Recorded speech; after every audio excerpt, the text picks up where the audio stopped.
Hello mga idol, good morning. Ito,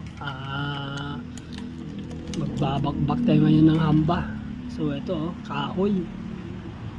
Ito kasi kinain na ng anay. Ayan kailangan na itong palitan itong hamba. So maraming anay po yan.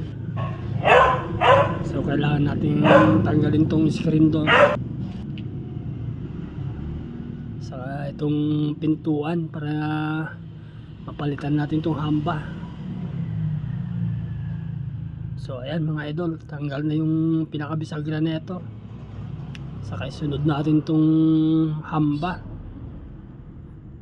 Grabe ang anay mga idol. Ayan unahin na ng anay. So ayan ang daming anay. Nagpabili na tayo ng antay-anay yung may-ari na itong bahay na to. Bago natin ikabit yung hamba pahiran natin ng sulignon po ito mga idol. So ito, magtatabas pa kami ng semento. So ayan, medyo malaki kasi yung bagong hamba. So kailangan natin mag-adjust. Okay na mga idol, ayan na, saktong sakto na. Sementuhan na natin to mga idol habang ginagawa ng kasama ko. Kabit na natin itong pinakapintuan.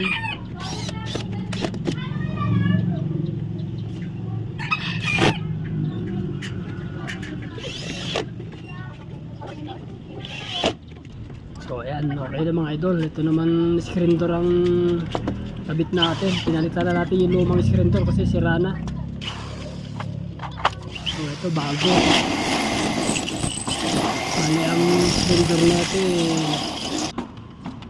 Ang palo nito sa kabila, yung palo ng pintuan nila nandun sa kabila. So magkasalungat mga idol. Kaya yun ang gusto ng may-ari para dito sa gabal. Sinunod lang natin ang gusto nila para sakto nakasandal sa pader. Ayan, yung palo naman ng pintuan nila dito naman sa likod ko, sa loob.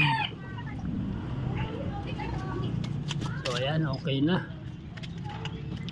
rin pati itong mga lockset.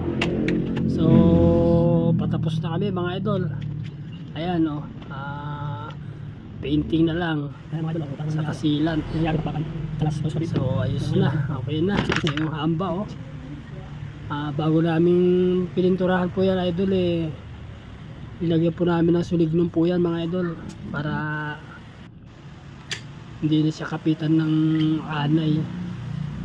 So isisilat na natin.